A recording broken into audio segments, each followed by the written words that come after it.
So even the red letters of the Bible can't be trusted. Hey guys, it's John sitting here in my studio on a rainy Sunday morning, drinking my mug of coffee. I hope you guys are having a phenomenal day. I had someone this morning say something really interesting to me, and it had nothing to do with the red letters of the Bible, but it made me start thinking about the red letters of the Bible. What they said to me this morning that Jesus couldn't have been in a scene because in the Bible he eats fish and lamb, which makes him not a vegetarian, so he couldn't have been in a scene. And my response to them was to say that there's no evidence that the Essenes were vegetarian either, because there isn't. Because the only known actual documented writings of the Essenes we have is the Dead Sea Scrolls, and it was about Judaic traditions from the Old Testament, from the Torah. It had nothing to do with Jesus. It had nothing to do with vegetarianism. It had nothing to do with any of those things. All of those things are Theosophical Society ideas, which came out much later. But I got to thinking about information and the informations that we all tend to take as true. And I started looking at the the big statement where people say, only look at the red letter words in the Bible. Only look at the red letter words in the Bible. We're told to actually trust the red letter words in the Bible as if Jeshua himself signed off on them. But there's a little uncomfortable truth here. Many of those quotes were supposedly said when no one else was around. So who was it who wrote them down? Let's talk about that for a second, because there's this illusion that the red letter authority, it is the authoritative word of Jesus. This concept of the red letter word was introduced in the early 1900s to highlight the quote actual words of Jesus. The color choice gives the illusion of divine authorship and infallibility, but even the choosing of what was supposedly what he said was done by men. And many of those statements that are supposedly his exact words, he was alone. He literally was talking to the Satan in the desert. All of those stories are in the book of Matthew about you know battling with temptation, battling with the devil in the 40 days in the wilderness when he was alone, were not written down by anybody who heard him say it. And he didn't sit down and write them because there's no writings of Jesus or Joshua available. You know, so let's ask the question: who heard those things? Who wrote them? Who wrote them down? In the book of Matthew, you know, he was in the wilderness. He was tempted by Satan. He was alone in the Garden of Gethsemane, and in the book of Luke, they talk about that. Uh, he was speaking to his father privately in the book of John, and an entire prayer was written there, speaking to his father alone. So ask yourself, if no one was there, who documented the exact words?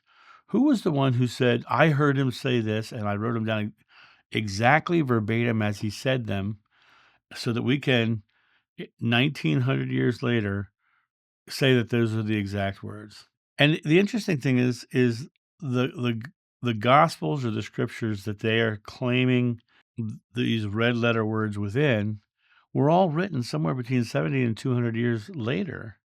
Matthew, Mark, Luke, John, you know, they were written long after the crucifixion. And there is the concept of oral traditions, stories that are passed down.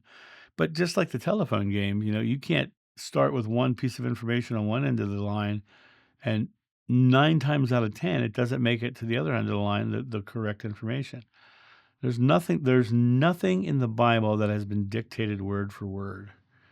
And that's the important part of this, is to realize that the writers of the Gospels, which writers of the things that became known as Gospels, were texts that were written down long after Jeshua was out of the picture. He was gone, and most of the gospel writers, none of the gospel writers were actually eyewitnesses.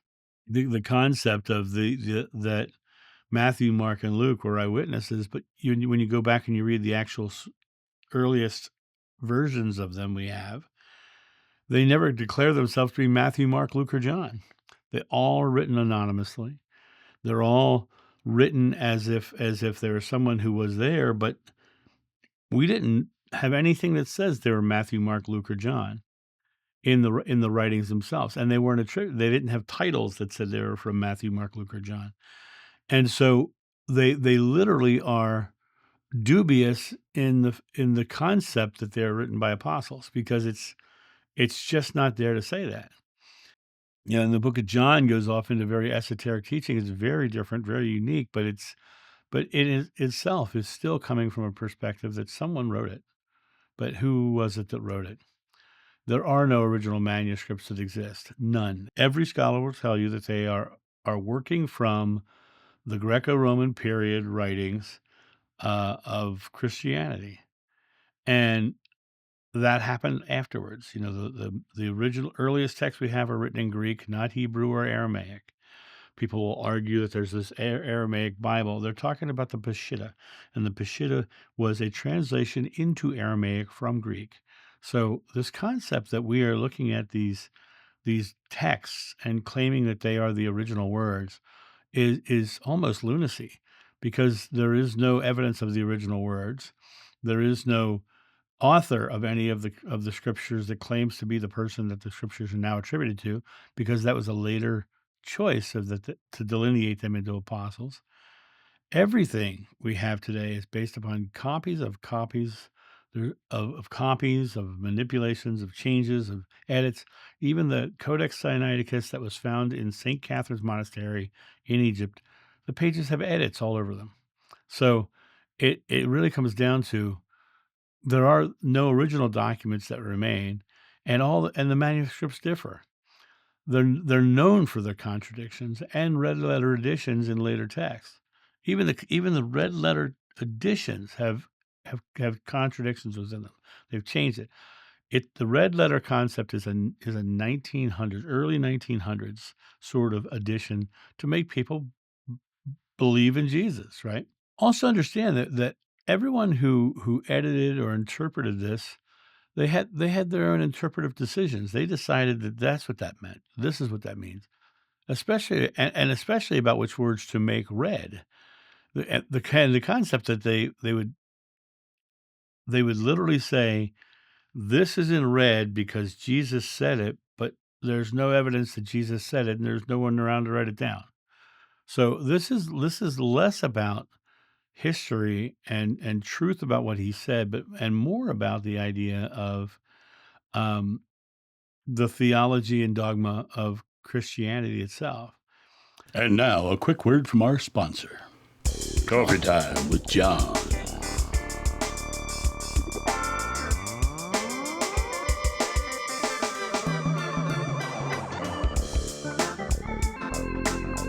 This channel runs off coffee, so get your coffee and tea at johnsjoe.com. Trusting only what's written in red, it removes your personal discernment. They are actually someone who is guiding you to believe this certain thing. But when you look at what they're guiding you to believe, from what is the factual evidence that this is what they're claiming, it loses all power, because there is no way that the things that are in red could have been written down as what Jesus actually said, because it's simply not there. The letters that are in red are choices by Christian fathers, founders, authority, to say this is what you must believe he said. And they're trying to make it seem as if it's we know that this is what he said. They don't know anything. They're choosing to believe that from a dogmatic and theologic point of view. And that in itself removes your personal discernment. It removes your ability to question that. That's why Christians don't like when you question it. They say it's a matter of faith. Well, a matter of faith means that they don't have any proof. If you want to take something from the Bible, take the one line where it says you'll know them by their fruit. Are they loving? Are they caring? Are they present and living the life where they are loving one another? You don't need to know what the red letter words are if love is the basis of your of your experience. If God is love, then living the basis of that experience is the key. This concept of putting things in red to make you believe he said them, and then just looking at it from like who wrote it down, who was there to say that he said it, is a very interesting perspective, because suddenly you realize that it's built on a house of cards, just like that person who was asking about the Essenes and vegetarianism. They have a belief in the concept of the Essenes being vegetarians because the Theosophical Society and the people of the early 1900s who were following Madame Blavatsky's concepts and ideas, which, if you think about this, Madame Blavatsky, who is the foundational person of the Theosophical Society, Madame Blavatsky has told people all these things that she did in her life. If she actually did all the things she claims she did in her life, she would have been well over 150 years old, because she claimed to have studied with the Native Americans. She's claimed to have studied in the Himalayas with ascended masters who she never in any way, shape, or form showed that they existed. She just claimed that they did. She had, and then people start buying into the story, and then they start believing that everything she says is true. She wanted to marry Hinduism and Christianity as one, so her big push was vegetarianism. Then in the late 1800s, there was a series of newspaper articles from the late 1890s to about 1903 or 4, about the time the Wright brothers flew. And I only know that because my grandmother was born on the day they flew in 1903.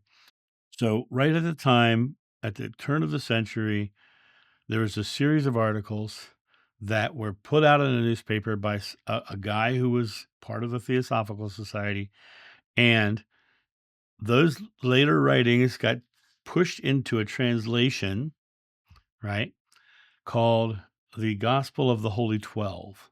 There's no basis or evidence that it came from anywhere but that newspaper article, those series of newspaper articles.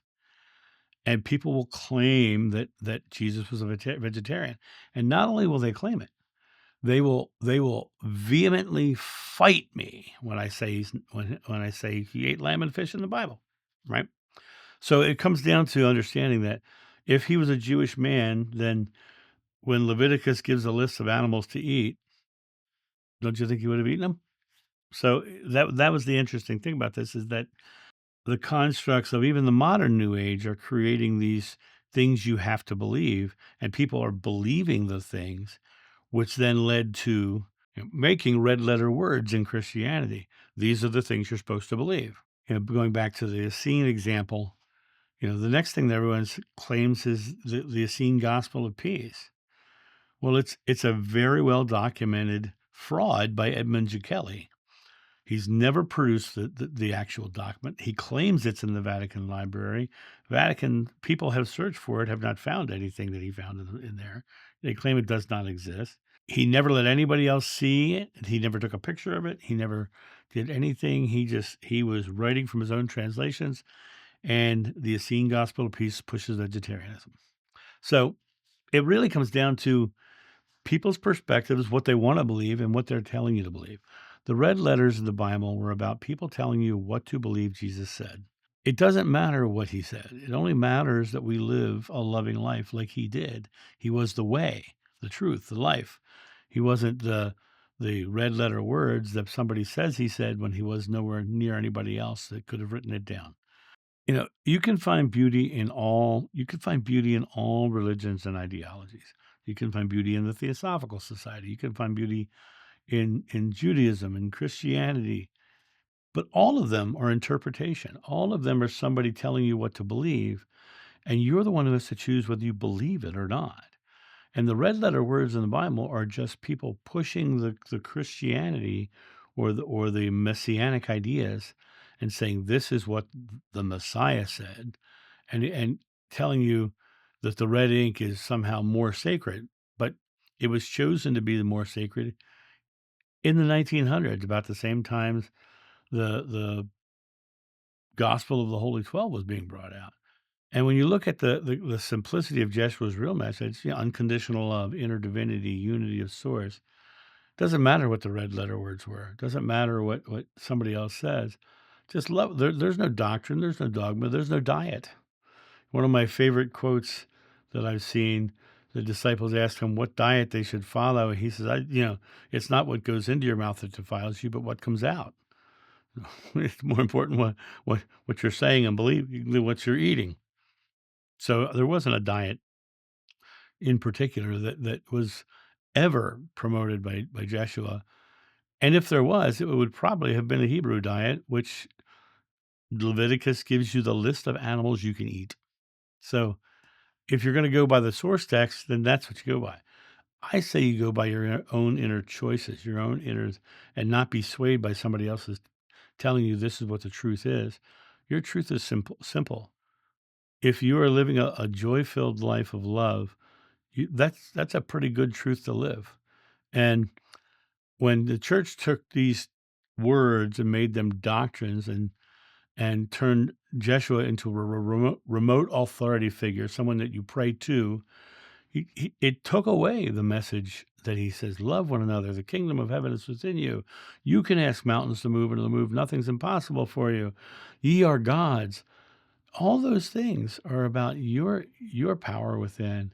And all of these concepts of red letter words and believing newspaper articles and choosing something to be factually correct when it has no evidence that it's factually correct, that is really just going away from being present, being in the I am, being in the here and now, loving.